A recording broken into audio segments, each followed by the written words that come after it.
and Frank's diary. Full book summary.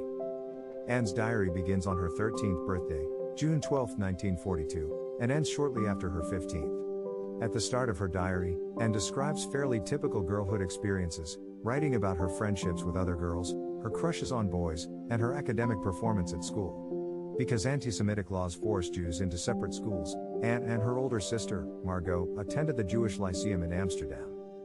The Franks had moved to the Netherlands in the years leading up to World War II to escape persecution in Germany. After the Germans invaded the Netherlands in 1940, the Franks were forced into hiding. With another family, the Van Donts, and an acquaintance, Mr. Dussel, they moved into a small secret annex above Otto Frank's office where they had stockpiled food and supplies. The employees from Otto's firm helped hide the Franks and kept them supplied with food, medicine, and information about the outside world.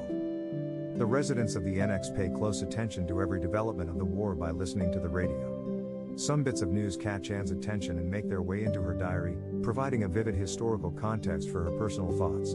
The adults make optimistic bets about when the war will end, and their mood is severely affected by Allied setbacks or German advances. Amsterdam is devastated by the war during the 2 years the Franks are in hiding. All of the city's residents suffer, since food becomes scarce and robberies more frequent.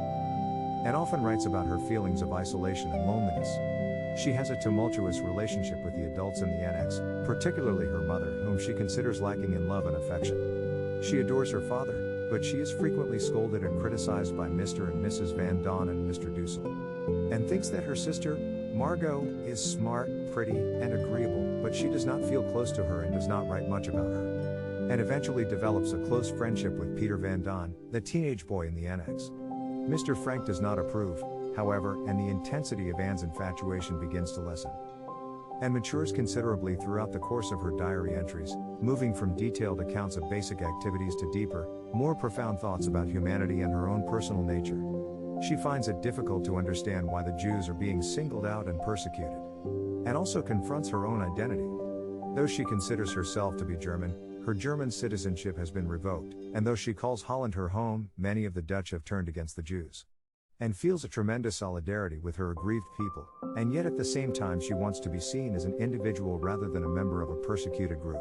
During the 2 years recorded in her diary, Anne deals with confinement and deprivation, as well as the complicated and difficult issues of growing up in the brutal circumstances of the Holocaust. Her diary describes a struggle to define herself within this climate of oppression. Anne's diary ends without comment on August 1, 1944, the end of a seemingly normal day that leaves us with the expectation of seeing another entry on the next page. However, the Frank family is betrayed to the Nazis and arrested on August 4, 1944. Anne's diary, the observations of an imaginative, friendly, sometimes petty, and rather normal teenage girl, comes to an abrupt and silent end. Otto Frank is the family's sole survivor, and he recovers Anne's diary from me.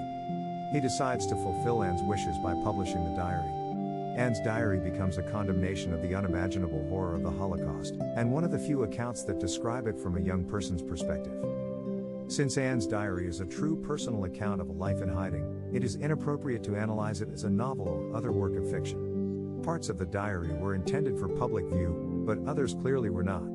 To appreciate and interpret the diary, it is necessary to consider its horrible context, World War II and the Holocaust, before any discussion of plot development or thematic content.